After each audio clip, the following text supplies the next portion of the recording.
Hey, what's up? What's up? Good morning, afternoon, or evening, good people, wherever you are, wherever you happen to be, and however we're together.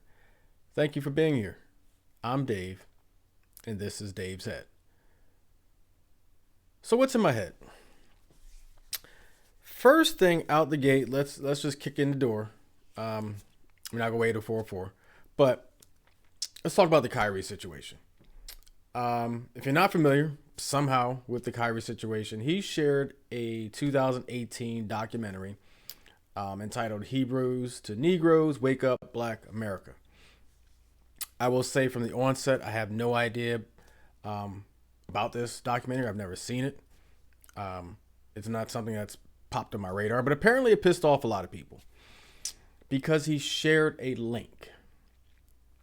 And so I find some fault with that, right? Because now it's, I've always had this thing where I don't really believe in cancel culture. It's not really my thing. I don't go around going, oh my God, they're being canceled. I think cancel culture, or the phrase cancel culture, is just some Republican talking point to try to drum up more fear and hatred and fake outrage and all that stuff. So cancel culture has never been a thing for me. I say that to say this screams of ulterior motive. Not canceling, actual ulterior motive. Whereas people who are now coming at Kyrie didn't have the balls to come at him directly for whatever their real beef is. And so they're coming at him about sharing a link to a movie. Now, this is not the only offensive, or to some segment of the population, movie out there in existence.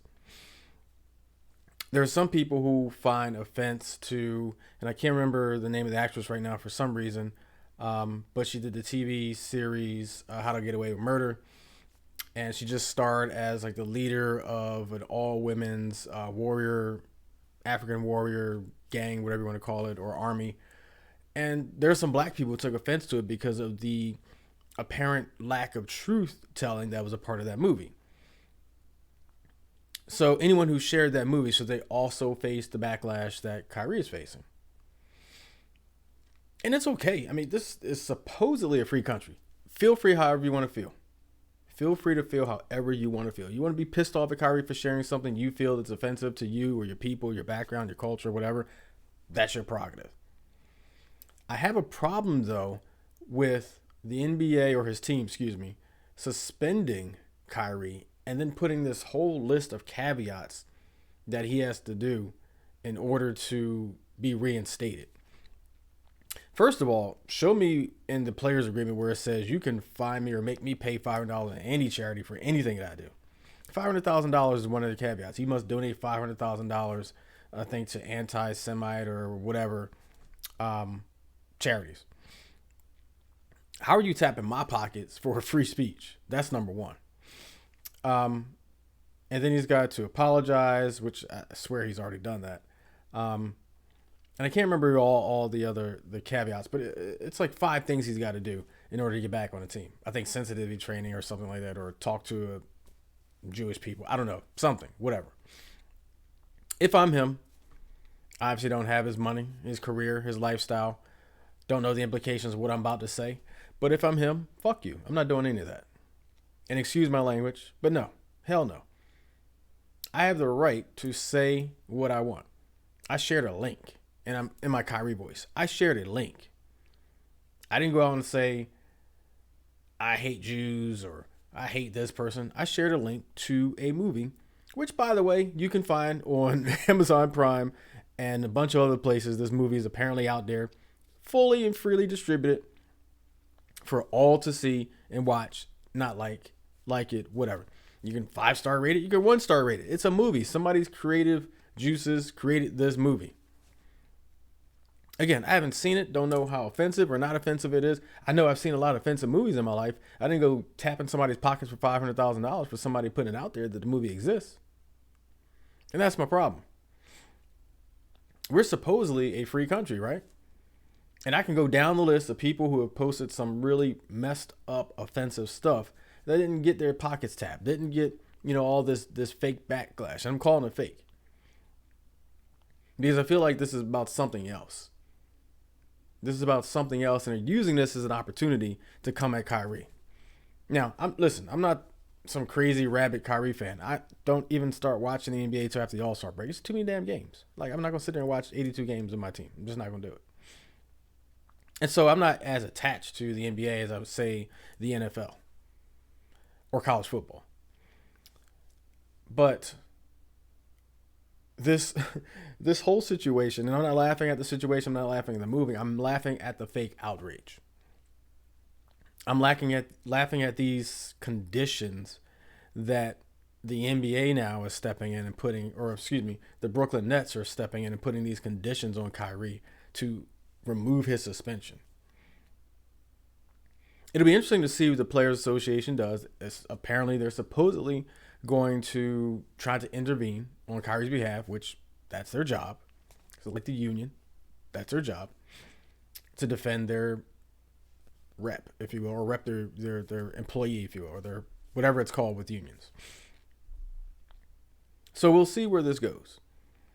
But I find it strange that of all the offensive things, I'm not even going to name names. Y'all know who I'm talking about. All the offensive things shared by other people, there hasn't been this level of outrage for sharing a movie that's literally on Amazon Prime that you can go watch anytime you want to. That's what the backlash is about, that he shared a link to a movie that's widely available. It's just strange to me. The whole situation is just strange to me. I honestly just don't get it. Because I would get it if he literally said, yo, watch this. This is why I hate Jews.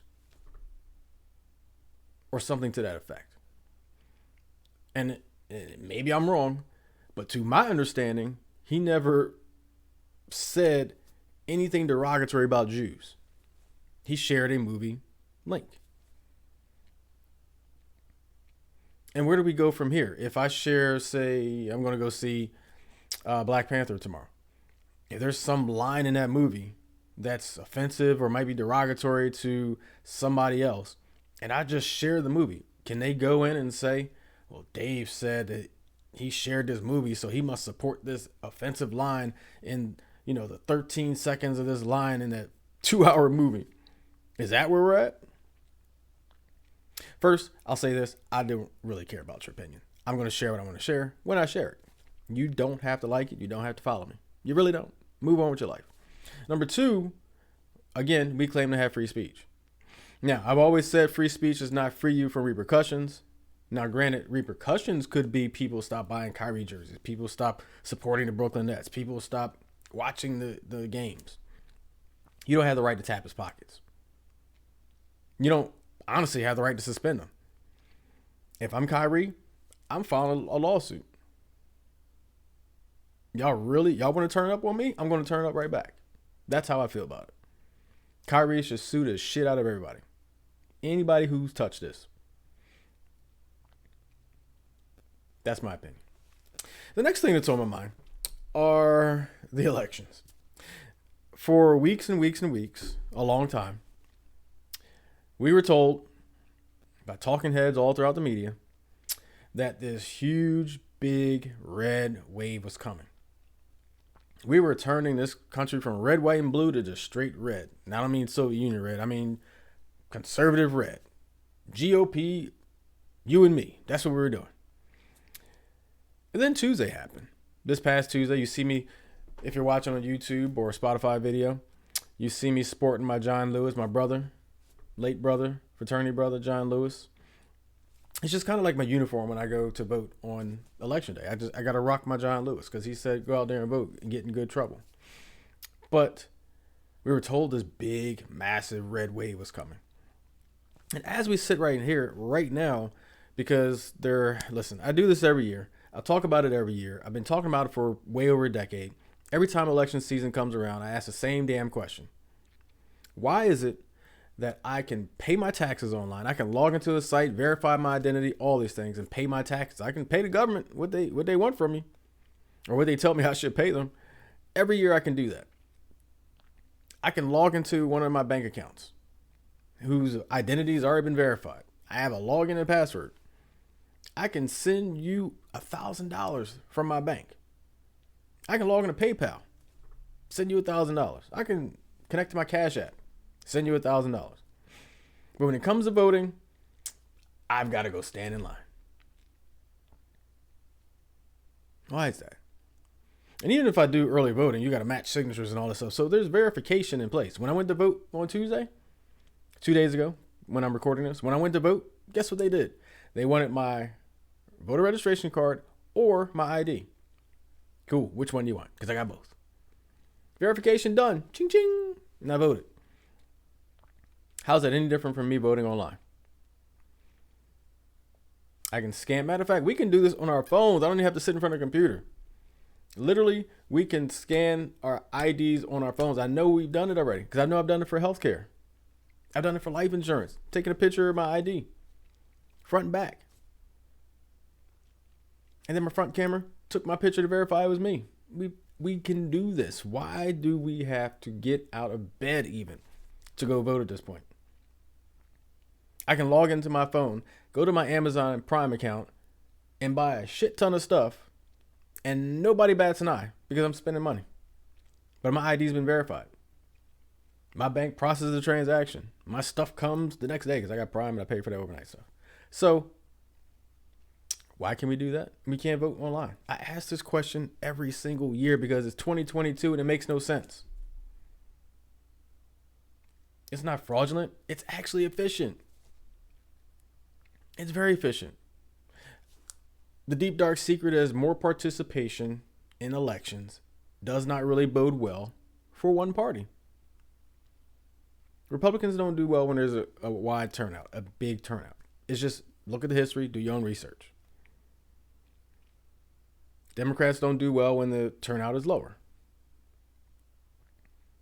And you can look at certain states that put certain restrictions, arresting people for different things, even before the election started, intimidation factors, changing voting booths or voting areas. I know for a fact in Delaware, where I'm at right now, that a large number of people went to a polling place and were turned away and told, no, you're the wrong one because of redistricting that happened.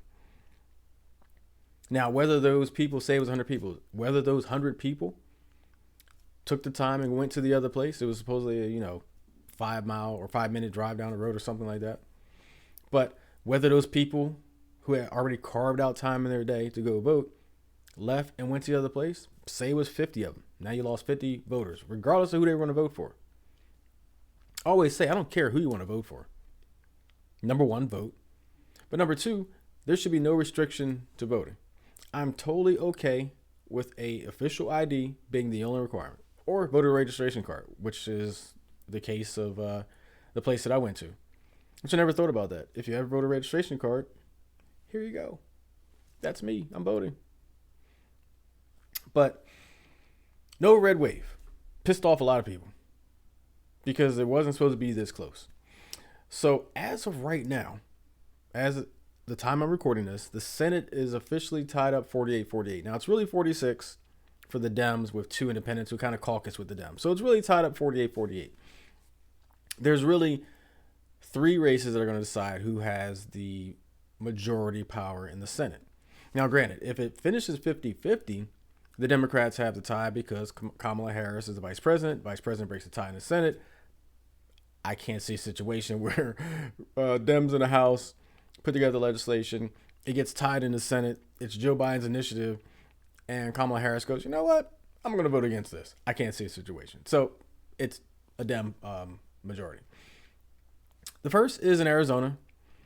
The Senate seats in Arizona right now, because Arizona takes forever to count, just like Nevada takes forever to count, just like California takes forever to count. It's 2022. I don't get it. But okay. We got to stay with paper ballots. Whatever. My frustration with the voting system. But Dems are ahead right now, approximately 90,000 votes, waiting for some mail-ins to come in. Two different districts got to report, whatever. Maybe by this weekend we'll know what happens in Arizona. Nevada right now, I know some votes came in this morning because when I woke up, I saw the numbers changed. And so a 25,000 vote lead for the Republican is now down to just slightly less than 15,000 with more votes to come in. So who knows? it could wind up being now. Here's the situation, as I understand it. And I watch the guy on MSNBC because he's the best nerd out there, and so I'm a big geek, so I love nerd stuff. Plus, the way he presents it is way better. I've tried watching Fox. I've tried watching CNN. I don't even like the way CNN does it. Fox is tolerable, but MSNBC, Kornacki, I think is his name. He's the goat of elections. Okay, actual goat. So here's how it works that I understand it. If the Dems win Arizona and Nevada, that pretty much game over. If Republicans get one of those two states, then it comes down to Georgia. And I don't know what the hell's going on with Georgia. I don't understand how Herschel Walker and current Senator Raphael Warnock are even in a runoff to take place 4 weeks from now. But yes, somehow neither got 50%. In Georgia, you have to get 50%. Even if you win, you have to be over 50%. I think Warnock was like 49.2 or something like that. And so he did beat Herschel Walker. There was an independent, I think, that snatched about 80,000 votes, and they were only separated by, I want to say, 20-something thousand. And so the runoff is going to take place on December 6th. Depending on what happens with Arizona and Nevada, either that's to get to 50-50, which would be victory for the Democrats. It could be to decide 51-49, right? So Republicans going into their runoff could be down 50-49. And basically all you're trying to do is not make it 51-49. Or it could be 50 Republicans at that point, because they could get both of those states, Arizona and Nevada. It could be 50-49 for Republicans. And then that runoff turns into, well, will it be a Republican majority or will it be a Democratic majority by virtue of Kamala Harris?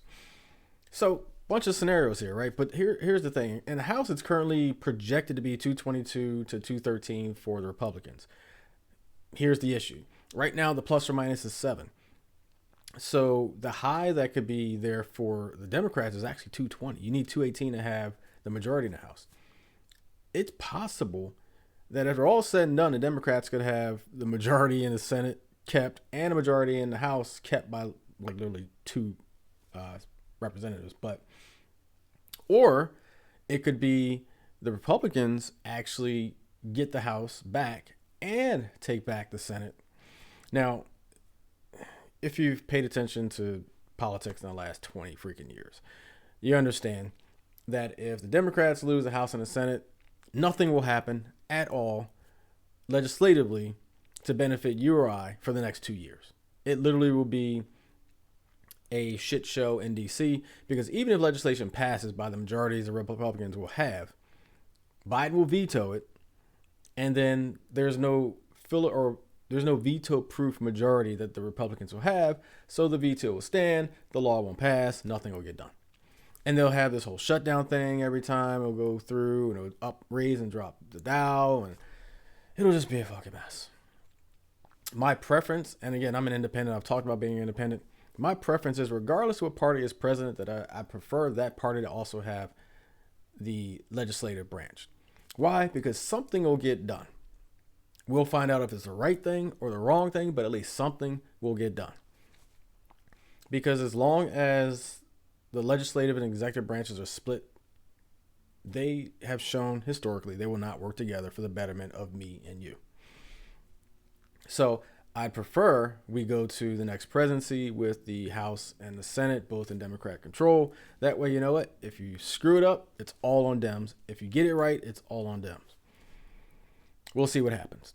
Basically, 4 weeks from now, we'll know a whole heck of a lot. This weekend, we'll know a whole heck of a lot about how this is going to play out. It's quite interesting, though, because the last twice impeached president endorsed all these candidates. And the most comical one that I've had conversations back and forth on social media with the last day or so after the election is the Fetterman Oz, Pennsylvania one. Why is it comical? It's comical because there's this whole thing that's happening now with Pennsylvania's, a lot from Republicans, some were Democrats as well, where they're posting a lot. And it's kind of like, I can't believe Pennsylvania's is dumb because they elected somebody who's mentally diminished. Because Fetterman had a stroke. Now, I'm not a doctor. I just play one on my podcast. And so I'll break it down like this the way I understand strokes. And I'm familiar with strokes just because I've known people who've had strokes, multiple people who've had strokes. How you recover is made up of, number one, where the stroke happened, the severity of the stroke, all those different things. However, the indications are, and nobody's seen his medical records because he hasn't shared them, that he will essentially make a full recovery. It will take time, but he'll make a full recovery. And so right now, he has trouble understanding verbally. He can speak verbally, but again, he's had a stroke. So it's steps. It's like, you had a stroke and you lose the ability to walk on one side. Well, you got to learn to walk again. And so the fact that he's still in this recovery, and he will be in recovery when he takes over in January with the new session of Congress, is appalling to some people. It's interesting to me that this is the reason that they chose. Now let's talk about the elephant in the room. Oz, a Jerseyan, made his residency in Pennsylvania just for the sake of winning this election. Not the best candidate. The thing about this whole election, and something I just did not expect them to do, and to me, it's kind of shady, but it's also very creative, right? I mean, you kind of have to give them kudos for it actually working. But what Dems did in a lot of the races is they actually dumped money during the primaries into Republican candidates they wanted to win so that they would face them in the general election. Why would they want to do that? Well, they did it because they were such horrible candidates that it almost assured them victory in the general election. And people voted for them. That's the thing that drives me nuts, is that these candidates were so bad, yet a large percentage of that voting area's populace, Republicans, voted for this person anyway, simply to not vote for the Democrat. And this is the issue I have. As an independent, I voted for Democrats, I voted for Republicans, whether it be presidents, governors, whatever. I vote for the best person. I don't really care about party because, parties annoy me anyway. I'm a big proponent of destroying the two-party system in its entirety anyway.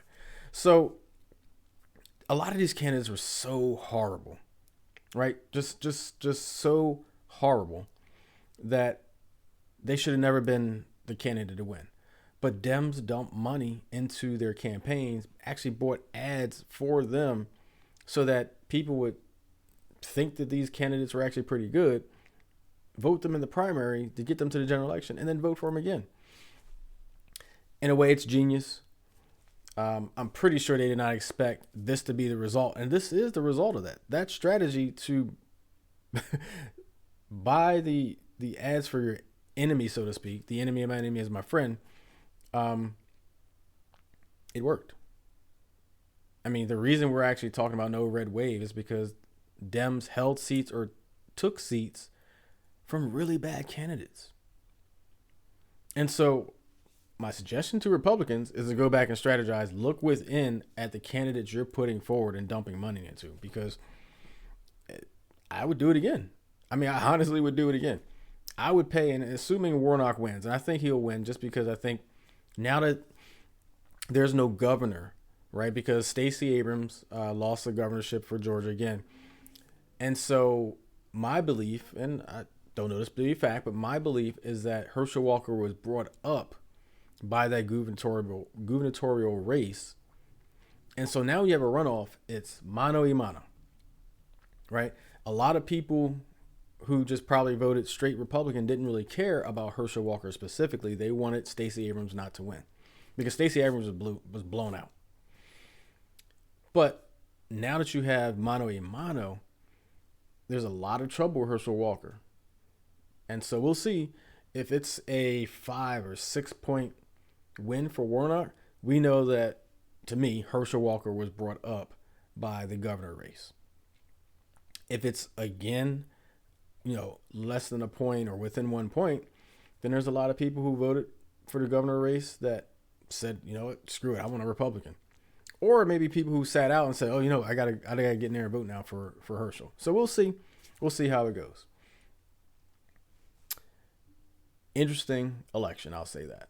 Very interesting election.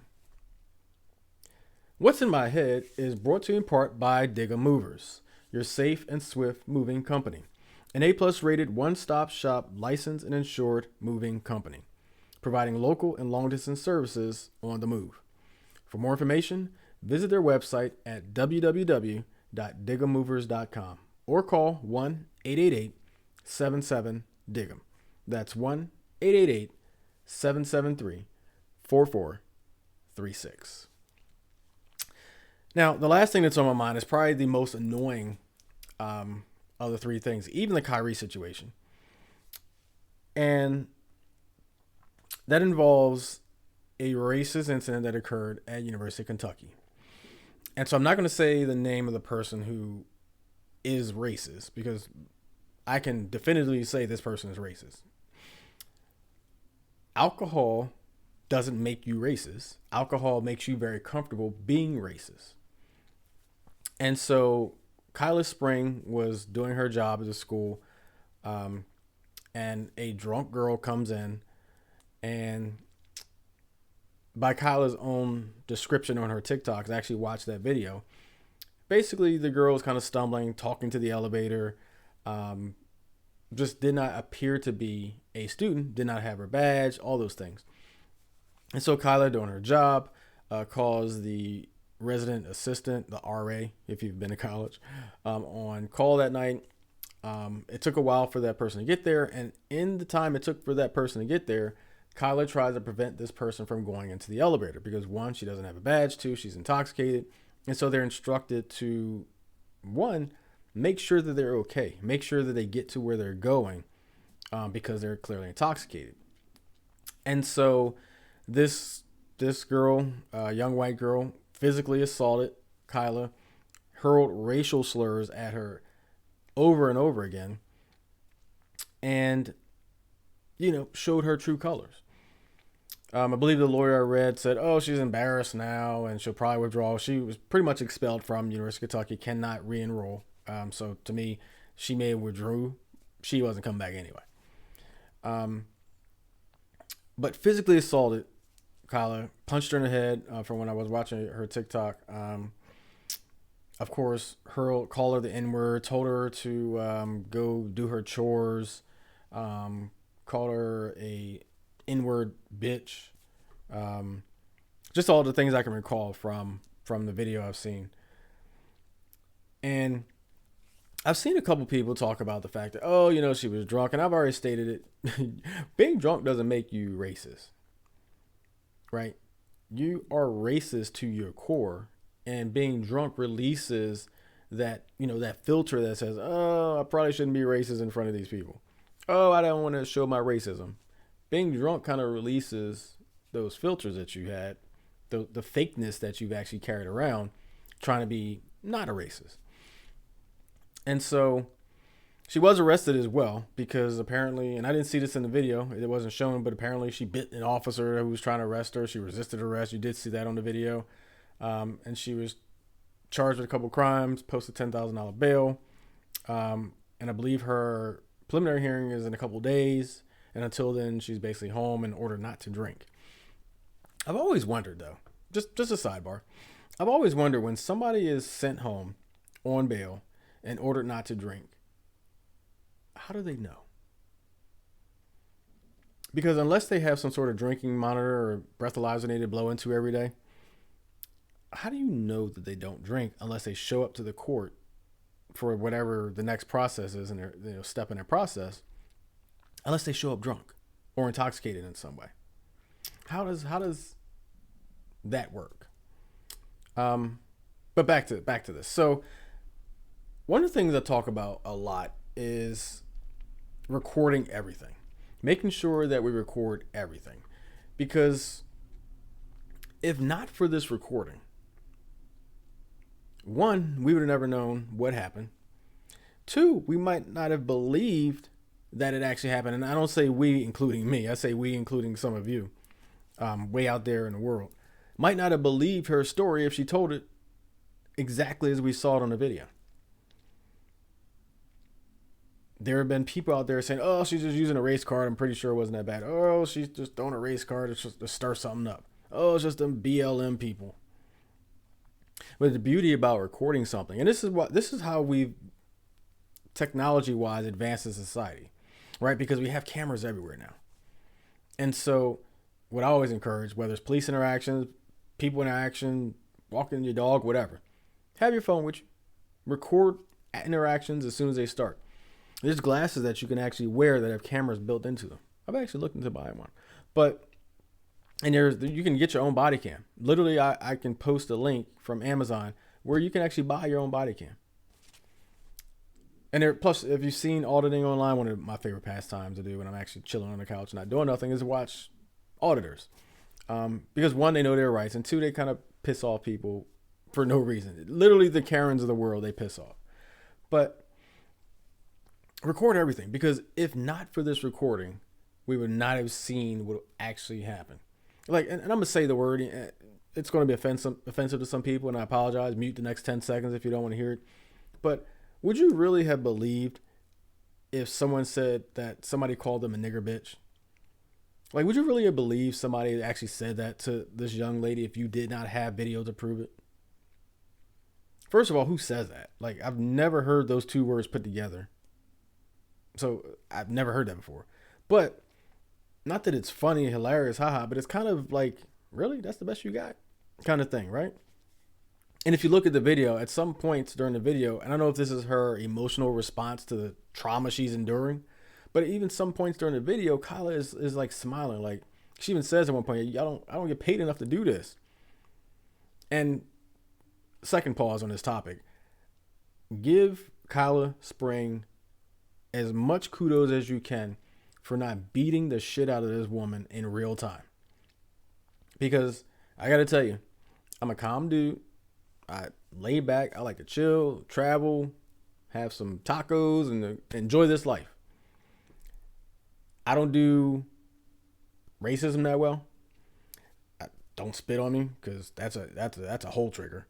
I don't do disrespect well, and not to say that I would have got physical, although it was a physical situation. Not to say I wouldn't have snapped and beat the heck out of this girl or any guy or any person. But in this situation, I applaud her with a standing golf clap, whatever, for remaining calm and not beating the shit out of this girl in real time, because she clearly physically could have. She was big. I don't know the height size difference. You can't really tell because the white girl had heels on, and I think Kayla had on whatever those like nurse things are. You see a lot of nurses wear them. I can't think of the name of the shoe, but they kind of got the holes in them, and you kind of slide into them. Whatever. Y'all know what I'm talking about. But physically, Kyla looked like she was bigger than the girl. Like 10 pounds, 20 pounds, I don't know. Physically, she could have beat the shit out of her anytime. And so I want to give Kyla credit for remaining just calm.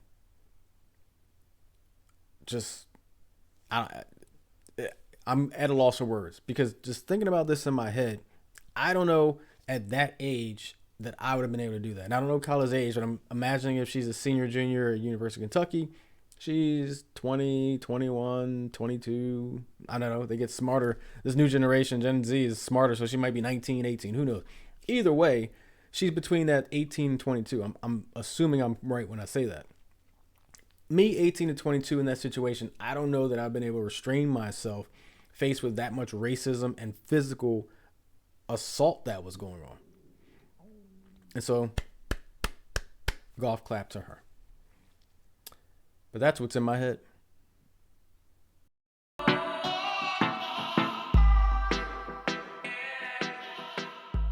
So, across the country, younger and younger Americans are answering the call to serve for the betterment of what I call the citizenry, which we all call the citizenry. We had the elections, like I talked about in my opening segment this past Tuesday, and I do want to highlight a couple of firsts that happened during this election. So, in Massachusetts, Democratic State Attorney General Maura Healey was the first elected female governor and the nation's first out lesbian state legislative or state executive. In Arkansas, Republican Sarah Huckabee Sanders, you might remember her from, I believe, the former Trump White House press secretary, was the first female governor of Arkansas. Go figure. In Maryland, an NPHC brother, Democrat Wes Moore, an alpha male, not alpha male, but an alpha Phi Alpha fraternity incorporated male, will be the state's first black governor. In Michigan, Democrat Sri, butcher the last name, looks like Thanadar, will be the first Indian American elected to Congress. And in Florida, believe this or not, because Florida was a mess on Tuesday, Democrat Maxwell Frost will be the first member of the Gen Z to Congress. The young people are starting to make their mark. Now, one thing I found kind of interesting about the election, looking at, like I told you, the opening segment, I watched MSNBC because of Kornacki. He's just a man, a big nerd with the board and all that stuff. But one thing I've noticed on that board, whenever he's talked about Nevada, which is one of the 3 states that have outstanding senator elections going on right now, they have an option for none of these candidates, which I love. One thing about it, the the election that it was a part of, there were actually 2 people below none of the above in that election. So none of the above was basically none of the above, but none of these candidates was the actual term, had 9,645 votes, beating 2 candidates which had 6,085 and 4,788. Why do I like that option? Because if you paid attention to this election across the country, there are some, excuse my language, some shitty candidates. And I think giving the electorate the option to say, you know what, I don't like any of these people, kind of sends a signal to the Dems and Repubs that maybe you need to do better. That's what the hope is anyway, that maybe this option added to the ballots all across the nation will kind of get the little spark and make the quality of the candidates a little better. Obviously, we're talking about the election this week, and I want to bring in my guest for this episode, Terrell A. Williams. A little bit about him. He's a community activist, a graduate of Western Michigan University, where he earned a law degree, a 2-time graduate of Cheney University, or the Cheney University, where he earned a master's degree in public administration and a bachelor's degree in social relations. He has over 20 years of service in the United States Army between active duty, the reserves, and the National Guard, happily married with a blended family, and he was a candidate for the 2022 election for the Delaware House of Representatives in the 9th District seat. With that said, Terrell, welcome to Dave's Head. How's it going? Pretty good. No complaints. Thank you for that beautiful introduction. Couldn't have said it better myself. So, welcome to Dave's Head. Let's see what we can do and explore Dave's Head. No pun intended. All right. So what I like to do with all my guests is, even though I gave that intro, I like to have my guests introduce themselves in their own words. So if you could take a moment, tell the people who you are, what you do, and what you're about. So first off, thank you for having me on your podcast. Been following you for a bit. Very entertaining, crazy thoughts at times, but I love it. Thank you. A Thank you. little bit about me. I'm a public defender,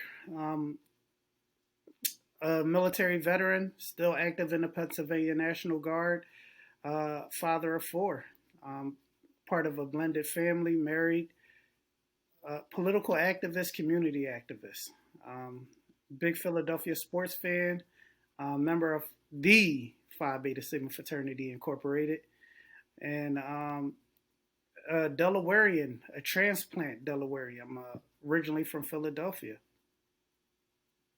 That kind of sums me up right about now. Yeah, no, I can't believe I forgot the Phi Beta Sigma part. That's just weird for me. But yeah, so Terrell is a brother of mine, fraternity brother of mine.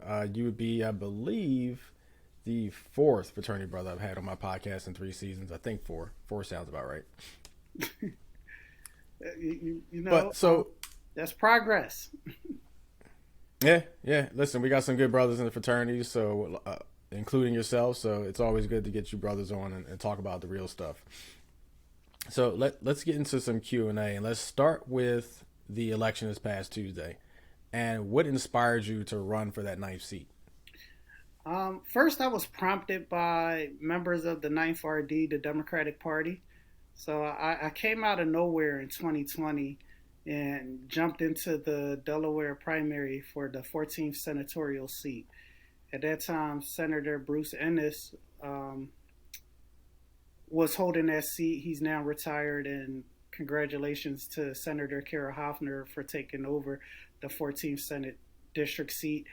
One of the reasons that prompted me to get into that race, because I felt as though that Senator Ennis at the time was a little bit out of touch.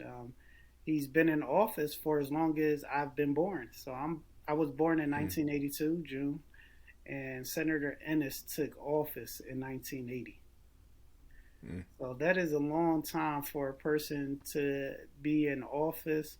Um, it doesn't lend well to the transition of power or passing the baton, as I like to say. And I became mm. it to me, his views became a little outdated. So what Okay. made me what prompted me to hop into the ninth district seat was again my opponent in that race has been in office now for almost 10 years. I believe his views, platform, and candidacy was a little bit out of touch with the growing and shifting demographics for the ninth district. The ninth district has transitioned from a rural farmland community to a burgeoning suburbia. And Mm, my opponent at the time, he operates a little bit on the fringes of being a Trumper, um, mm, embracing some of the radical fanatics of the Republican Party out there on the fringes, and his policies, his legislative record was short on substance. mm, So with that being said, I know the Democratic Party, which I'm a member of, wanted to flip this seat and bring it back into the Democratic fold. We live in a Democratic district that votes primarily Democrat, but I would probably call it a purple district. People are mm. registered as Democrats, but they don't necessarily identify as Democrats. So they may be Reagan Democrats, Kennedy Democrats, but they haven't really consistently voted Democratic for some time. So that made it a very difficult and challenging race. Okay, so let's talk about that race. And so, came up a little short. The final tally was 55.9 to 44.1. What do you think? Is it the purple? I don't know if you call them purple Democrats or Reagan Democrats or JFK Democrats, but what do you think the reason was that you came up short? So I would call them Reagan Democrats, and it's a purple district. So purple just meaning it's a blend of the red and the blue, and voters Mm-hmm. tend to go either way.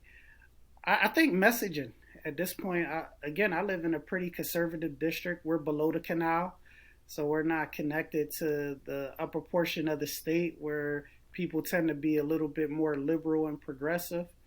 And my candidacy, even though I'm not overly progressive, I'm somewhere in the middle. People wanted the status quo. Another big issue probably was that all of the new people that have moved into the district, we are Delaware's fastest growing district. We are the largest representative district. But we have a lot of people who are registered to vote in Philadelphia, New York, New Jersey, Baltimore, and Maryland. They don't have the connection or the familiarity with Delaware politics that they have back in their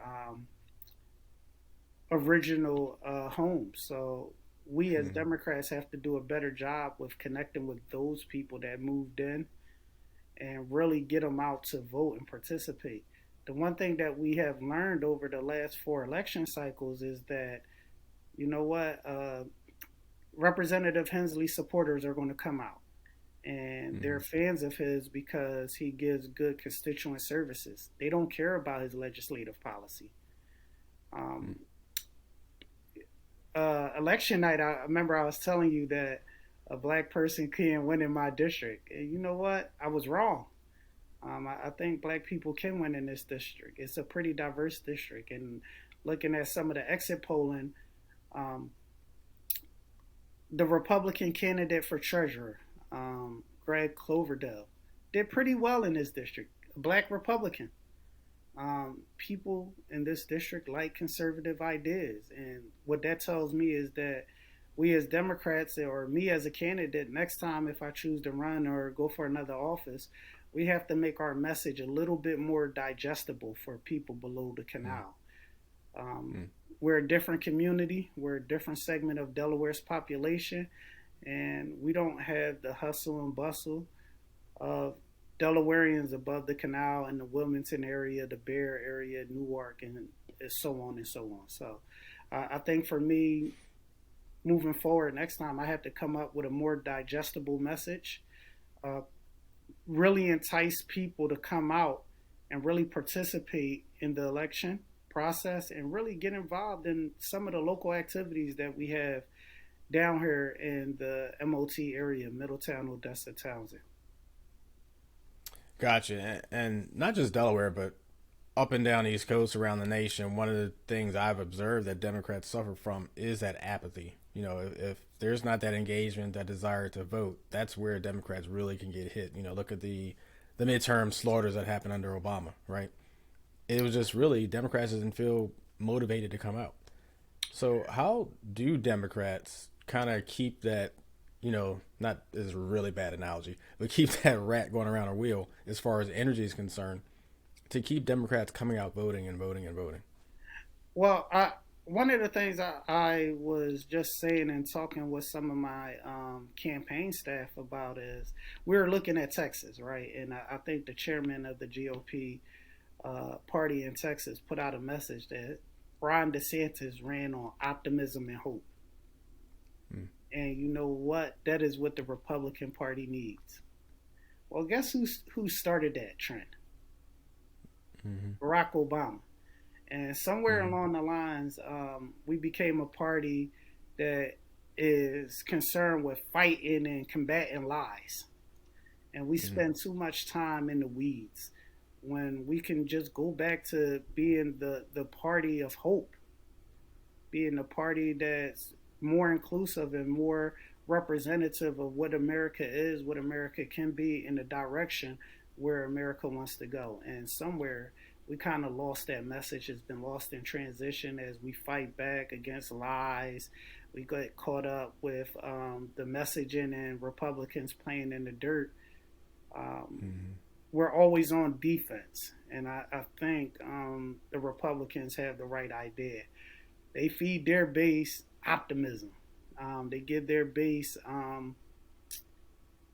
they hold their base morally accountable to Republican values, which I think we as Democrats have to give back. Um, we have to cut out the infighting. We have to make our message again more digestible, make it so that people Mm-hmm. want to participate in the election process and really embrace the public persona of what being a Democrat is. And I don't think we've been able to do that over the last 10, 12 years. Yeah, I agree. I think even me personally, as somebody who's registered independent, but somebody who's kind of I lean liberal, if that's a correct way to put it. I've spent the last, especially since the Obama years, spent a lot of time, a lot of energy doing the fact checking and fighting against the lies and misinformation campaigns and all that stuff. I spent a lot of time on social media, especially doing that. But talk real quick about your journey in politics. Like, how did you start in politics, and how has your family inspired you along that journey? So, I mean, my journey in politics started way back in 1992. So, I tell people it started with the rise of Bill Clinton. And you probably can remember this middle-aged white dude coming out of nowhere playing the saxophone on Mm-hmm. Arsenio Hall, and Mm-hmm. our community calling him the first black president until Obama came along. Yeah. I think his way with words, his demeanor, how he carried himself, just made him likable, and how he had the crowd control, crowd awareness, and crowd engagement. And back then, I said, okay, I want to be president of the United States. Well, the first black president, and Obama beat me there, so that's okay. Yeah. Yeah. I'll work on being the second or the third. But from there, it kind of just evolved with just my activism and the rise of CNN before MSNBC. We go back and you start paying attention to what's going on. So I would say the Mm-hmm. 1992 election, but then at that time we had Everendale coming up, Governor Casey, we had Mayor Street. We saw the rise of uh, politics become more integrated and more accessible for African Americans beyond just general assembly positions or councilman position. we started seeing African Americans really take on leadership roles, and with that, I began to see myself, and I think really growing up, I thought I'd be the first black mayor of Philly, but through the Mm, circumstances and changes, I ended up in Delaware. So now my mm, goal is to be the first black governor of Delaware, which isn't really a pipe dream anymore. Um, it, yeah.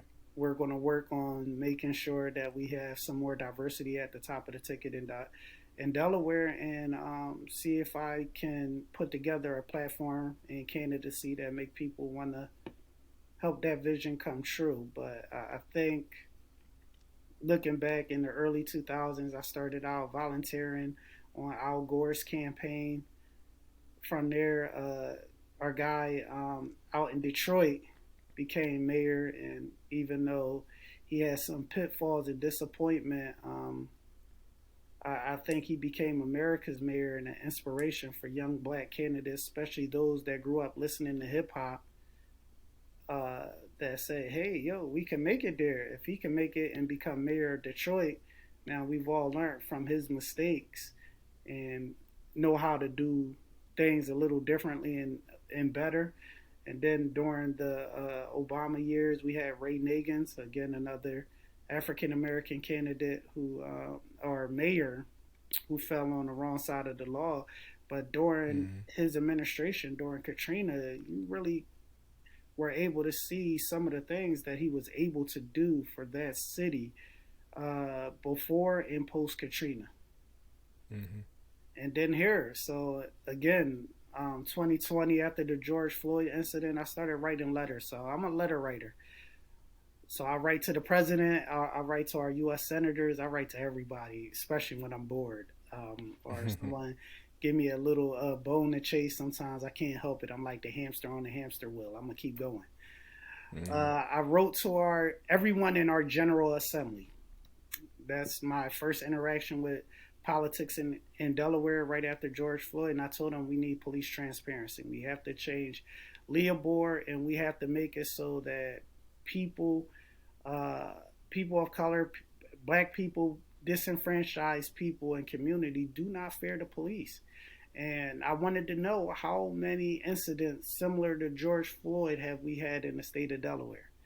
We'll never know mm, that right now because of Leopold, because of the Police Officer Bill of Rights, which extend police officers protections that everyday citizens don't get. And no mm. other profession in the state of Delaware is able to operate under that veil of secrecy like police officers. So that was my initial drive. From there, I became active in our RD. I also just out of nowhere just filed to run for state senate in the 14th district. Me, Kara Hoffner, and Bruce Ennis, and out of that showing, I was able to garner and split votes with Kara Hoffner, and we both still came up short running against Senator Ennis. But it was really my first foray into running for office and to commanding a public spotlight. From there, wrote a whole bunch of op-eds. I tend to write an op-ed once a month, have the local papers and stuff publish it, and just share my thoughts. Got you. So I want to shift a little bit and talk about politics in this country. And we talked a little bit about some, the fact checking, disinformation campaigns. But to me, the last 15 years, politics has taken a real dark shift. And part of that is the lies, the slander, fear mongering, that type of stuff. But to you, what's the biggest problem in politics in the country? Um, Accountability, really. I think when as Barack Obama rose to prominence and it became evident that he was going to his become the first African American president in American history, we saw the insidious side of America come out. Those people Mm-hmm. that are prejudiced, racist, people that still believe in Jim Crow era laws, and they wanted to oppress uh, a, a shifting demographic that is changing in America to fit and bend to their will. Right now in America, by the time 2030, 2035 come around, white Americans will no longer be the majority in this country. Mm-hmm. And that scares some people. But I tell people since 2000, after we changed the census and we allowed biracial people who had one drop of African American blood in their system to select that they were white, Indian, Hispanic, Latino, or to just click other, that shrunk our numbers considerably. Mm-hmm. People like the idea of black culture, but they don't want to identify and be counted as black American or African American. So I think racism was allowed to creep up and rear its ugly head within the American political system, and from there, we unleashed Pandora's box. And for some weird reason, the Republican Party has not want to put that to bed. Mm-hmm. So if you go back to 2008, it kind of started with Mitch McConnell, and I don't believe Mm-hmm. Mitch McConnell is racist or prejudiced, but he appealed to a side that allowed people and individuals like Donald Trump to begin to attack President Obama's candidacy character based on nothing more than lies and innuendos. Mm-hmm. And from there, we've had a snowball effect that the Republican Party has been unwilling to stop or can't stop. Yeah. Yeah, I always say I'm still waiting for those. What were they called? Death Burkas. panels. When the ACA was going through the legislative process, one of the big fear mongering tactics was, well, there's gonna be death panels. I'm still waiting for these to appear on pay per view or something. Obama was coming to take your guns. I'm still waiting for that to happen. And, I think the Democratic Party had a chance to really come out and defend um, Barack Obama. Look, Michelle Obama and Barack Obama had to take the high road. Mm-hmm. The Congressional Black Caucus did not. And when we allowed some of those people to run unchecked, this is what we ended up with. Yeah. It started as an infection, and now it's become a full blown pandemic. And the Republican Party is partially responsible for it, but Democrats didn't do nothing. They chose to turn Mm-hmm. a blind eye to it. They thought that this would self correct itself, and we were late to the party. We were late calling out fascists. We were late calling out Mm-hmm. racism. We were late with publicly shaming people for their discriminatory language.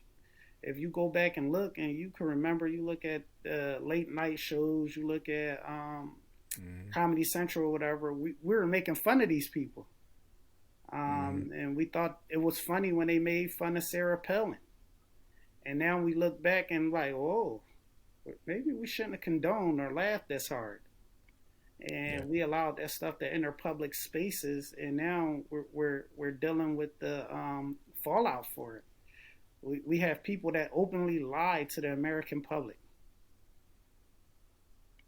We're denying that an Yeah. insurrection happened. Yeah. So, uh, Yeah, my favorite from back then, I think, was Sharia law. I was waiting for Sharia law to go into effect because I just kind of wanted to see what was going to happen. It was unfamiliar to me. I'm joking. I'm kidding, people. I'm kidding. Um, look, we thought a whole bunch of things were going to happen. Like some of the lies out there, they were what were they going to do? Kick out all the birthers, the kids that were born here mm-hmm. by illegal parents. What were they going to deport them all? Mm-hmm. Like, come on, people.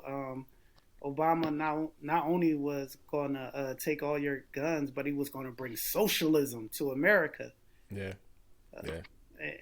I look back and I tell people, guys, socialism has been in America for a long time. We don't call it socialism, but the amount of corporate welfare we give out in this country, I mean, it's tantamount to what? Socialism.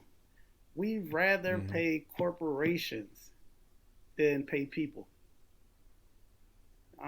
Yeah. We've created such a huge gap within the wealth structure that I'm not sure, unless we do something drastic, that we'll ever have a working and middle class that our grandparents had and that our Yeah. parents may have had. Yeah. All right. So these next two questions, we're gonna play a little game called "Why Am I Right or Wrong." Um, Okay. so the first one, I talked about being an independent, registered independent all my life. Um, I think the answer to what's wrong with our politics is a strong third party emerging to kind of put pressure on both parties to do the right thing. Why am I right or wrong? I think you're right, also wrong. I do think, first, I'm a traditionalist. So I'm one of them people that agree with the two party system. But um, I think we've had so much fragmentation within the two party system that a third and a fourth party is coming. And we see it. It started with the Republican Party, and it started when they had the birthers and the Tea Party within the Republican Party. We see how it's fragmented. Mm. And it's obvious that there's different levels of conservatism within the grand old party. We look at it Mm-hmm. in the Democratic Party. If you're moderate, you're on the outside of the party, and I mean, with the squad and all, you're literally forcing people to pick sides. So with Senator Manchin down in West Virginia, look, 30 years ago under Bill Clinton, he's a moderate, center leaning Democrat.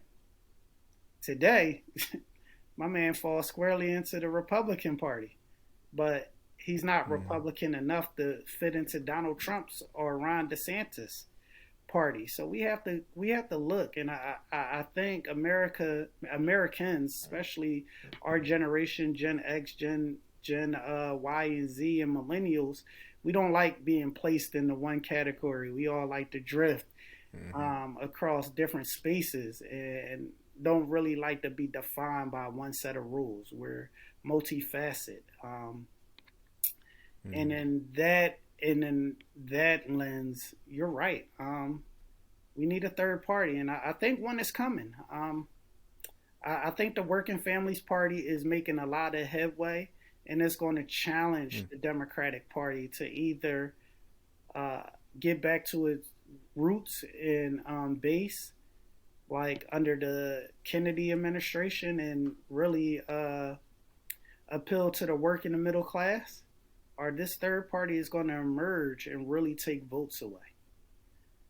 Um, Mm-hmm. and also the Republican Party. I mean, uh, they're in the midst of a civil war. If it's not happening already, it's coming. You have a generational divide in both parties happening. Um, I think over the next 25 years, we'll probably see a strong third party emerge, and I think it'll be the Working Families Party. They're organized. They're representative of what America looks like, meaning they're diverse. Their values are centered on making working everyday American lives better, and that's something that I embrace, though I am a registered Democrat. So, right and wrong. Okay, I'm gonna take that as right though, because it sounded like I was more right than wrong. I said I'm a traditionalist, so I have to stick to my guns. But I think a third party is coming, and I think it might be a fourth one. So I Okay. had the Yeah, crystal I ball. wasn't thinking fourth, but that'd be interesting. I would say by the time we're in our 60s, at the tail end of our life, I think it'll Mm. be a four-party system almost, maybe. Gotcha. Well, I hope when I'm in my 60s, I'm not at the tail end. I hope I got a couple more A decades couple left. couple decades. I mean, the fourth quarter of our life stage, Gotcha. using a Okay. football analogy. All right. So the next one, why am I right or wrong? So every year around election time, I go on this little monologue tirade, if you will. I talk about the election process and how I just frustrated with it. I can go online and securely log in, verify my identity, and pay my taxes. I can go to my bank and transfer thousands of dollars all around this world. I can do all these things I know where verifying you're my going ID, with this. but I can't vote online. We need to be able, it's 2022, we should be voting online, or at least we should be making efforts for people to vote online. More participation, more speaking from the populace. Why am I right or wrong? You're absolutely right. Um, Again, you're right and wrong, but you're more right than wrong. Look, as you know, one of the pillars to my candidacy is voting rights. I think we are our democracy is healthy, our republic is healthy when we're more inclusive and everyone gets to vote. Um, Mm-hmm. as as we move forward, many more Americans are working non-traditional hours. Many more Americans aren't able to make it to the polls just because of life. And I Mm-hmm. think early voting, electronic voting, mail-in ballots, any way that people can vote is good for our democracy. I don't understand why people want to silence votes. Now, I'm sentimental to the ballot box because I know our history. I know what it's taken for us, especially people that look like us and that come from our lineage to be able to participate. So it's something symbolic Mm-hmm. about it for me being able to just go get up on election day and go vote. So I never want to rob us of that experience. And I know with technology and innovation, we want to move away from some of the things that some of the mechanisms that help build and define our country. But yes, I think electronic voting will be introduced. But again, we have a stubborn block of leaders that's still in power in our country. And as we get younger, I think you said we had a Generation Alpha guy that's Mm-hmm. in the U.S. Congress. As more people like that and more people in our cohort rise to power, we are going to come up with innovative ways to get everyone to participate and vote. And I think electronic voting is on its way. It's still a it's still one of those taboo topics and still seems outlandish to some people. Yeah. So they're going to hold off from talking about that. But I will start with look, early voting, vote by mail, and opening it up for a period of time before election day to allow people who work non-traditional schedules and hours the opportunity to vote when it's convenient for them. Gotcha. Yeah, I think it's just to me the idea is I'm a big data guy, technology guy, so I think as I move through life, I expect I expect this to be flying cars by now, but I expect this The to kind of Jetsons, advance huh? technology. Yeah, yeah. I mean the fact that we got machines, and I forget where it was. I think it was Florida or it might have been somewhere in PA as well, where the ink wasn't dark enough, and so they had to stop the entire process. Um, I think it was in Atlanta or a suburb of Atlanta where they ran out of paper, so they had to keep people in line and go and drive. I think that actually happened in Delaware too, It did happen in my where they had to district. drive to the next precinct.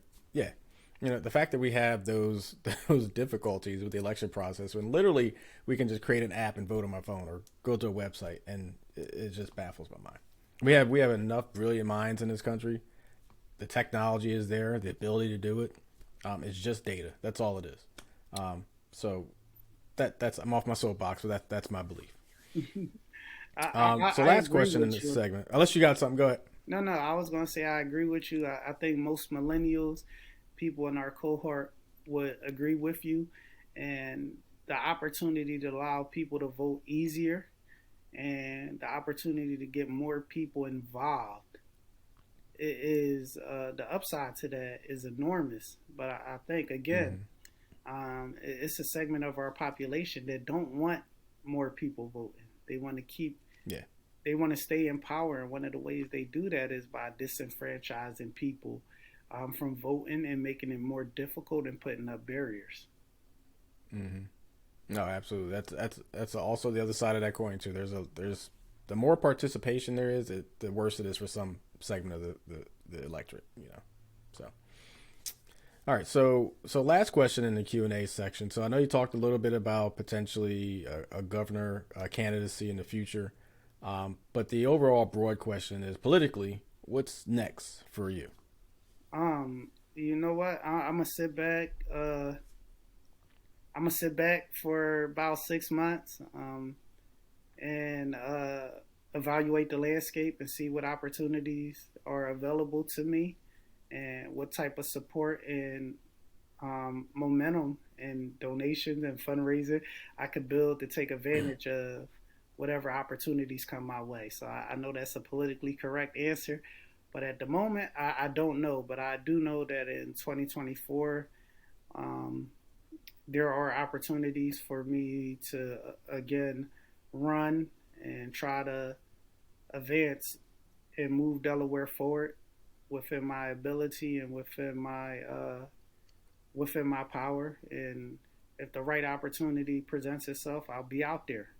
But in the meantime, I'll go back to my community activism work, get active, finish up some work that I have for the National Guard, and go back to being a public defender. Okay.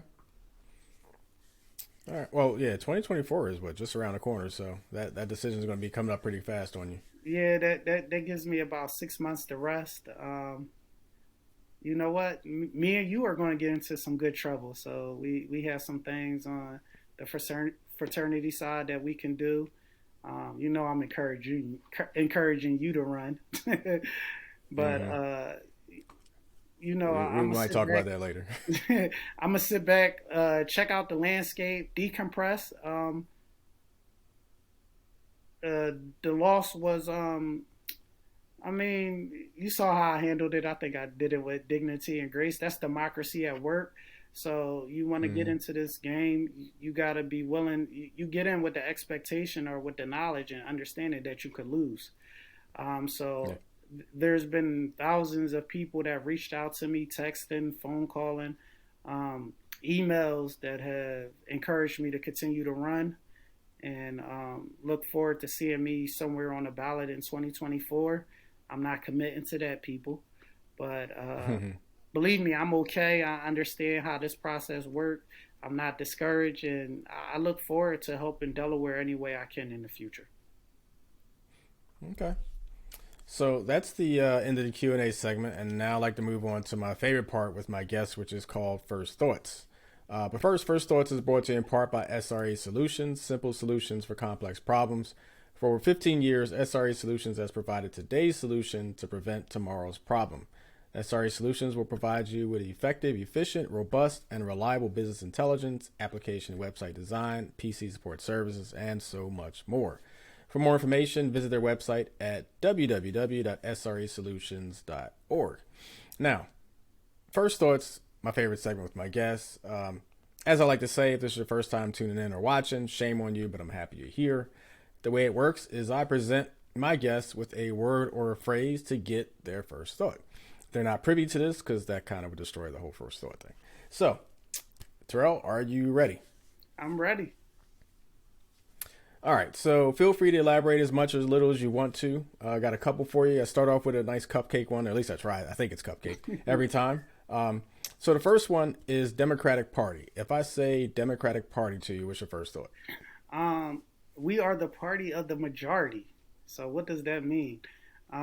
We are the most diverse and most inclusive political party in America.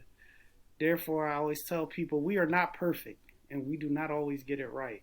There is a lot of infighting, but the thing that separates the Democratic Party from any other party, faction, or group in America is that one, we have diplomacy, we have tolerance, we are forced to communicate with one another to get legislation passed.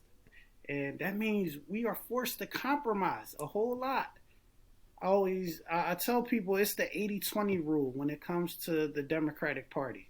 Mm. Just because it's such a large umbrella of people that fall under us. So you have the LGBTQ community, you have women's rights, you have men's rights, you have elders, you have the disabled community, you have African American civil rights, right? So all of these different competing factions fall under the Democratic Party.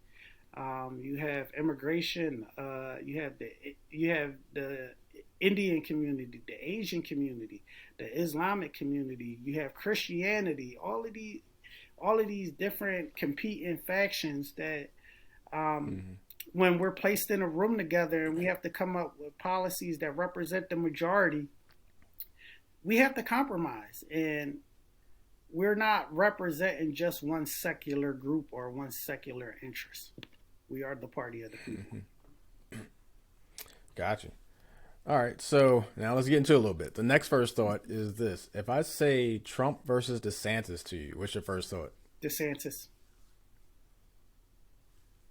Okay. Um, you know what? The bigotry, the hatred. Donald Trump almost destroyed this Mm-hmm. country. And uh, you know what? The insurrection happened. January 6th happened. Um, what more can we say? He tried to circumvent democracy. So even though DeSantis scares me, if elected, he's a wild card. But you know Mm-hmm. what? Somewhere along the lines, we know he's still American and he respects the democracy. Mm-hmm. Okay. All right. Next first thought: election fraud. If I say election fraud, what's your first thought? Non-existent, doesn't exist, and it hasn't happened. It's a myth. It's like that unicorn or that Sasquatch. Um, you know what? I'm not even going to speak on it because it kind of feeds the narrative that it does exist. Election fraud does not exist in America. Okay. Next to last first thought: if I say Supreme Court to you, what's your first thought? Clarence Thomas must go. Oh. Okay. Look. I tell people, since 2000, we've had two Democratic presidents, right? Um, Mm-hmm. we've had elections stolen, right? There has not been a Republican presidential president that has won the popular vote since George Bush's first term. And that first term happened to be Mm-hmm. 9/11, right? You take that out, his Mm-hmm. second term, his rate, he did not win the popular vote. Kerry won. Um, Obama, of course, won the popular vote in the electoral college.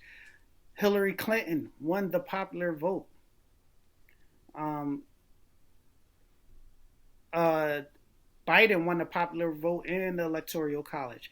And I mentioned that because since 2000, we have had six Supreme Court just, justices appointed by um, Republican presidential presidents that have not won the popular vote, and that Supreme Court has adversely impacted, and gone against the mass majority of Americans' wishes. So Mm-hmm. yeah, I will say Clarence Thomas must go, but we've lost three seats, Mm-hmm. and on top of that, I think it's time to add term limits to the Supreme Court. When it was originally constructed, the average lifespan for a justice was about 15 years. That's more than doubled. And when you have that type of longevity on a court, it doesn't allow for fresh new ideas. So after 25 years, I think it's time for Supreme Court justices to step aside and allow new people to come on and represent the cohort and the generation that they're a part of. Yeah, no, I definitely like term limits on Supreme Court justice. I'm also a big fan of term limits on representatives and senators as well. But it's like getting them to vote to remove themselves. They'll never enact that. Um, but it's funny you mentioned Supreme Court because I'm sorry, funny you mentioned Barack Obama because that was going to be my next question. But before we get to that, or let's combine it. So my last first thought was going to be Barack Obama, which your first thought is on Barack Obama. But add to that, there's grumblings or rumors, when Biden was first coming in that if he had a SCOTUS nomination, he might nominate Barack Obama. So combine the first thought with Barack Obama and Barack Obama sitting on SCOTUS. What's your first thought? Um, Not going to happen. I don't think Barack, even if we wanted to, I don't think he would. I think Barack Obama's public life and serving capacity is over. I think he had a good 15-year run and he's tired, and I don't blame him. Mm-hmm. But I would love the idea. I think Michelle Obama would be a more logical choice um, to serve on the Supreme Court, but I don't think she wants to do it neither. I think they're ready. They've enjoyed having some semblance of their life return after becoming rock stars Mm-hmm. in the mid 2000s and being influential members of the American public and being political royalty in this country. When I what do I Mm-hmm. think of Barack Obama when you mentioned him?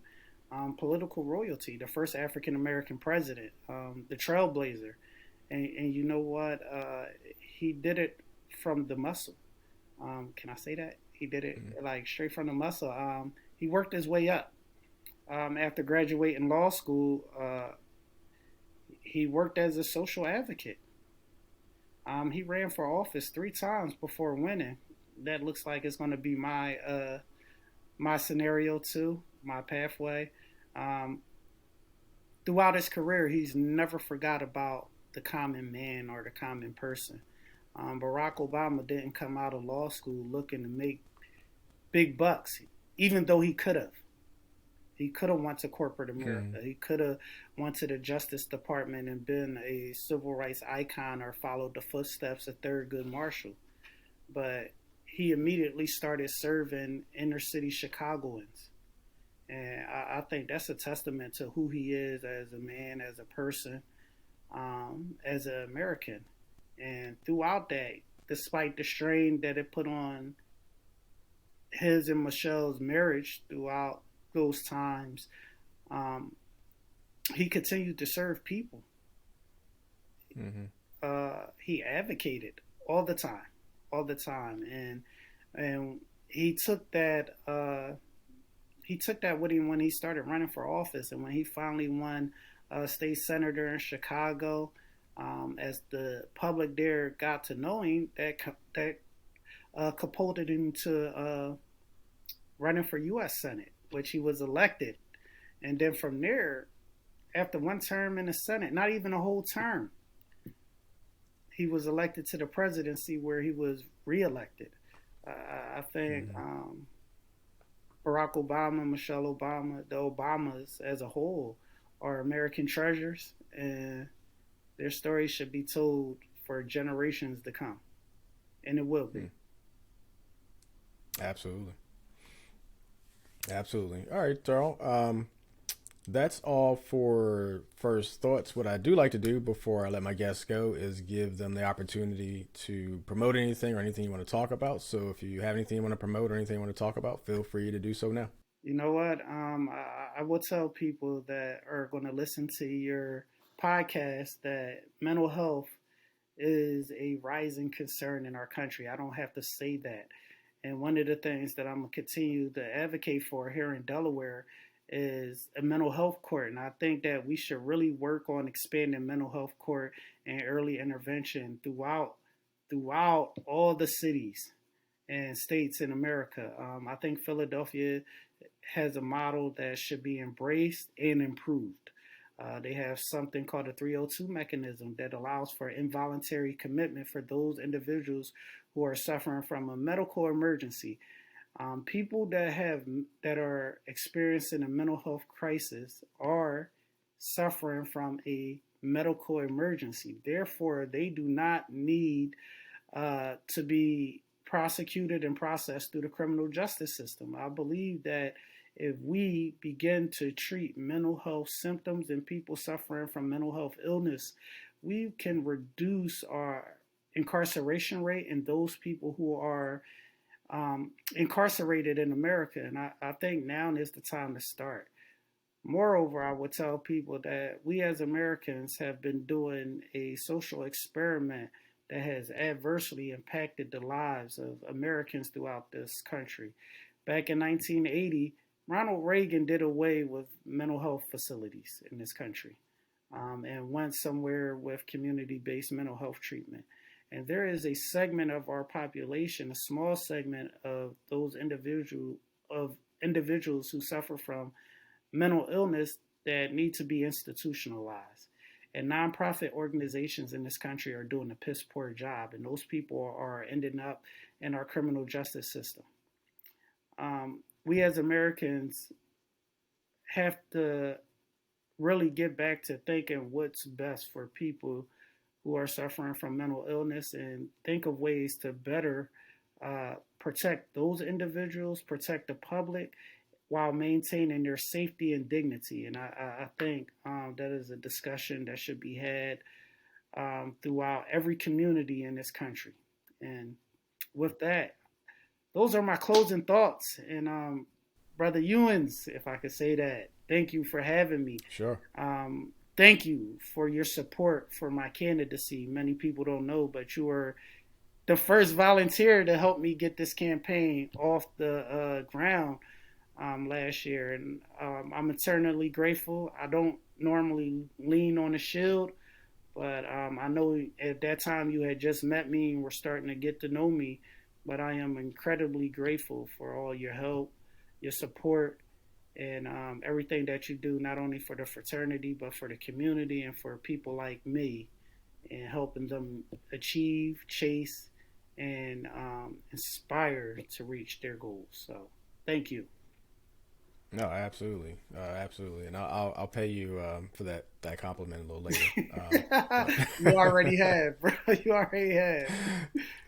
But no, definitely, it was definitely my pleasure. It was my first, toe dip into the campaign process and some of the things around that. So it's definitely intriguing. I talked about potentially running for office at some point in my life. We'll see. We'll see if that path, or if that's on my path. We'll see how that goes. But definitely appreciate the effort and what you try to do as well. And it didn't work out this time, but there's always next time and the next battle to fight. So definitely appreciate you as well. And thank you for stepping into Dave's head. No problem. Invite me back anytime.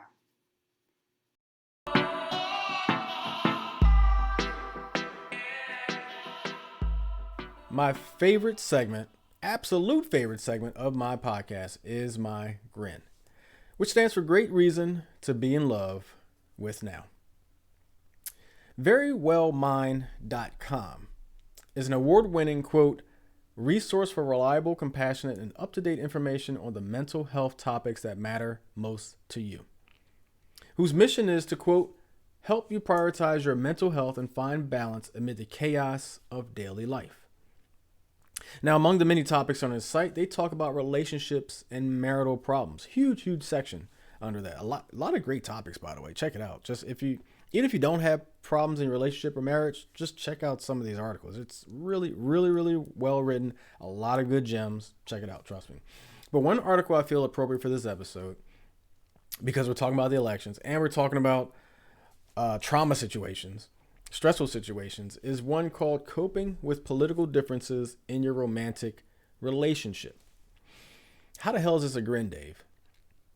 Here's how. There are many differences that can occur, different topics, different areas that can occur in relationships and marriages. One of the most polarizing, I think, is politics. If you have a household split down the middle, talking about the heads of the household, the husband and the wife, where one is, say, Democrat, one is Republican, one is liberal, one is conservative, one is pro-life, one is pro-choice, all the different polarization topics that we can come up with. That can put a huge strain on a relationship. Looking at how politics has gotten really, for lack of a better word, crazy the last, say, decade, you could have a situation where there's a sane political person in a household and there's a crazy political person in a household. So how do you deal with these political differences in your romantic relationships? I want to talk about one of the subtopics they talk about, which is finding common ground. This is assuming, first of all, that there's common ground to be had and that you can actually find it. They propose 4 questions to ask your partner. If the attempt to find common ground is genuine, I'll put that preface out there, because you can placate to somebody and just say things, ask the questions to make it seem like you're trying to find common ground, or you can actually be about finding common ground with the person you share a household with. The first one is, what does this position mean to you? What is the position you hold? Conservative, liberal, pro-life, pro-choice, Democrat, Republican, whatever. What does that position mean to you? And it's an opportunity for someone, really, the way I look at it, really to explain their position. I don't think it's a time to critique or stop and interrupt. It's really an opportunity for you to get clear, concise, hopefully. You don't be talking for 2 hours with one question, but clear and concise explanation for why they believe what they believe politically. It's an opportunity to listen, right? To show that you're interested in what they're saying, interested in their position, interested in understanding their beliefs. Not that you agree with them, but you just want better understanding, because maybe you even had a bad misconception of what they actually believe. Maybe you didn't understand the reasons they support this person versus that person, or this ideal versus that ideal. So what does your position mean to you? The second one is, what values or experiences have led you to feel this way? Now, that may be answered in the first question, but this allows you specifically to find what may have triggered the path that they're on with their beliefs politically. You never know what it is. It could be, I just didn't like this person, and it started to make sense when they said this, and this sounded good, and I watched Fox News and they said this, or I watched MSNBC, or I watched CNN, or I just got tired of immigrants, or whatever the reason. I had a bad experience, right? That could have triggered this. Again, it's an opportunity to listen. Not to judge, but listen. The third question is, what is your ideal dream? Now, this is actually my favorite question. I'll tell you why. To me, ideal dream is the extreme area of their beliefs, right? So if you're conservative, what's your ideal dream? Again, this is politically, not I want to live on a beach, but what's your ideal dream politically? Well, my ideal dream is that all abortion is illegal, doesn't matter what reason. My ideal dream is that, SCOTUS is completely conservative, judges all over the place, which it's finding out what the max of their beliefs are. What they really, really want is essentially what the question is. What do you really want politically? Now, this is a great opportunity to ask some probing questions off this one as well. Because somebody says something like, my ideal dream is that abortions are 100% illegal. I don't care about the situation across this country. Why do you think that? Do you think women don't have situations medically where they could either lose their life if they continue with the process, or they can abort the entire process and save their life? You don't think those dilemmas are out there medically? But whatever the answer to that question is, an opportunity to probe a little bit. And then the last question is, what do you want or need?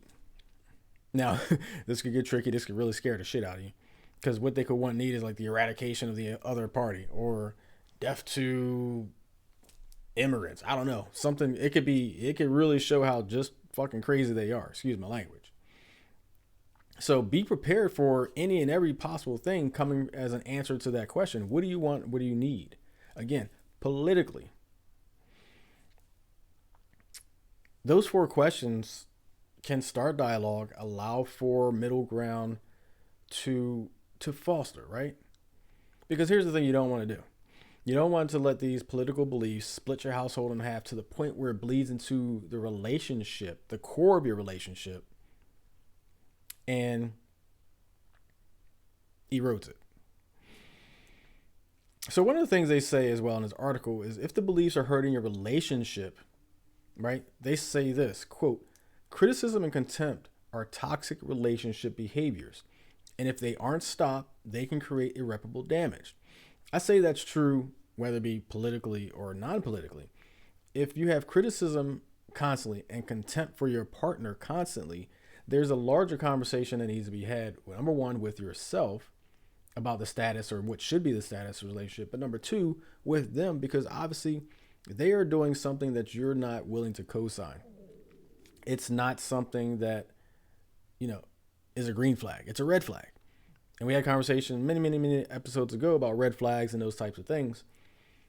If you're constantly feeling the need to criticize them and you constantly have this contempt for who they are or how they carry themselves or what they believe, you might want to think about this relationship continuing in the future. They also say, however, if your non-negotiables oppose each other and you and your partner exhausted all options in terms of trying to find a middle ground, it might be time to consider breaking up. Dave, that's not a grin. Yes, the hell it is, because no one should be stuck in a relationship that makes them unhappy. The best thing you could do for yourself is break up if that is the case. If your non-negotiables, again, these are your non-negotiables. These are your green flag, red flag, no in between.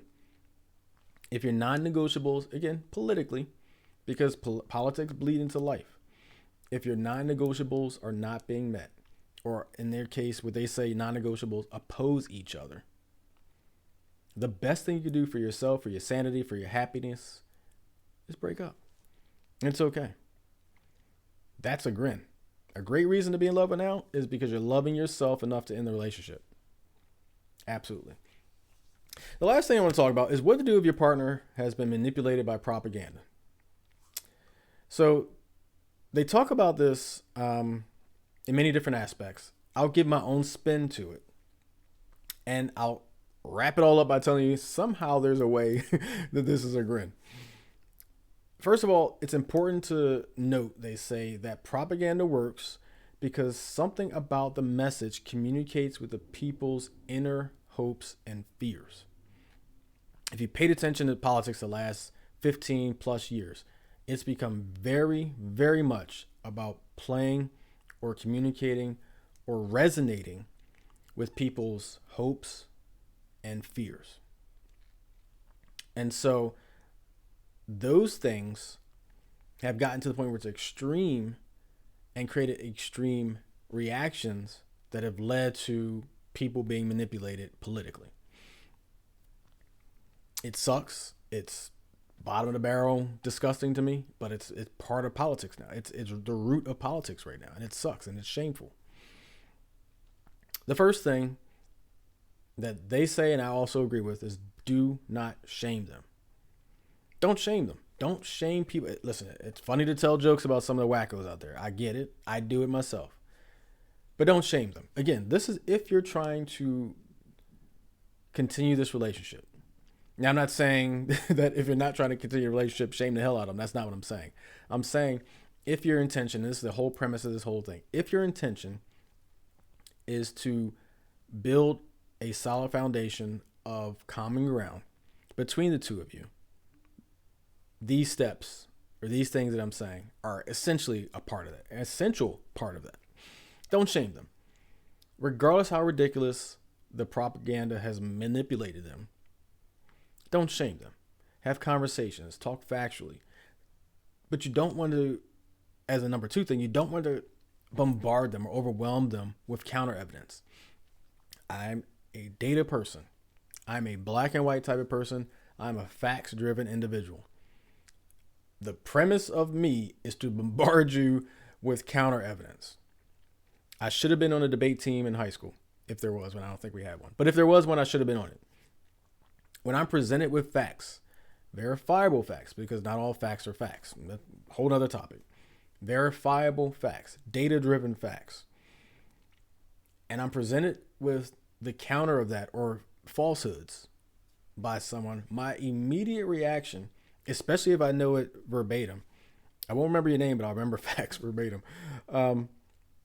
is to counter evidence the person. You're incorrect because here are the facts. Part of that is me, my natural nature. I'm a fact-driven person. I'm an honest person. So I can't, in my head, allow someone to communicate or put out there something that's blatantly false. A lie. Let's be real. The other side of that is I do kind of have this internal mission to help people, inform people. And so if someone has a belief that's just 100% not true or based on lies, a part of me feels responsible for making sure they know the truth. In this situation, if I have a partner where we're trying to find common ground, my inner self will be muted or has to be muted a little bit so as to not overwhelm her with the facts that I know. Baby steps. Let's look at this together. Let's look at the actual data. Let's look at the research. Let's look at the documentation. Let's look at the legislation. Let's actually read it together so that you get a better understanding of what the truth is so you can stop believing these lies. To that end, reading legislation together, looking up and researching together, looking at data and facts together.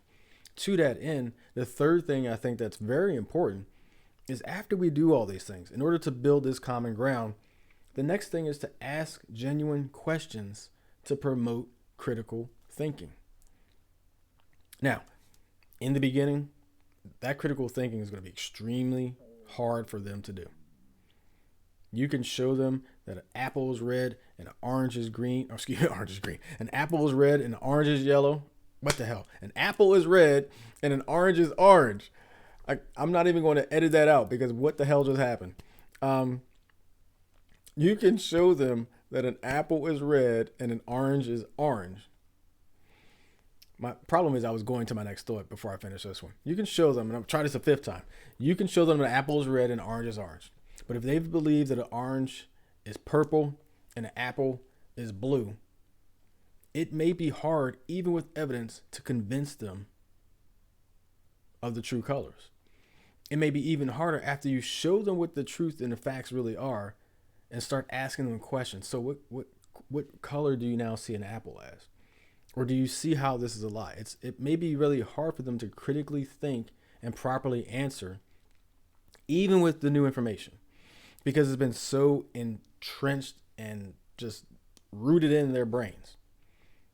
Because somebody they like, right? Because a lot of this manipulation comes from people they like, TV shows they like, news networks they like, friends, family they trust, whatever, telling them that something is true that's not really true. And I get it. You're their partner. You're in a relationship with them. They should trust you as much, if not more, than anybody else in their life.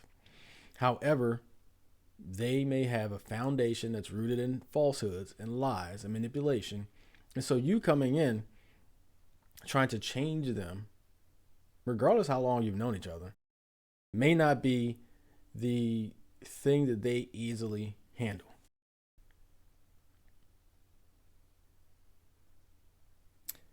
Hopefully in the end, though, you do find that common ground. Hopefully in the end, you look up months, years, whatever, later, and even if, say you're a Democrat and she's a Republican, you haven't brought her over to her being a Republican, or she, say you're a Republican and she's a Democrat, you haven't brought her over to be a Republican. You haven't caused them to switch parties, is what I'm trying to say.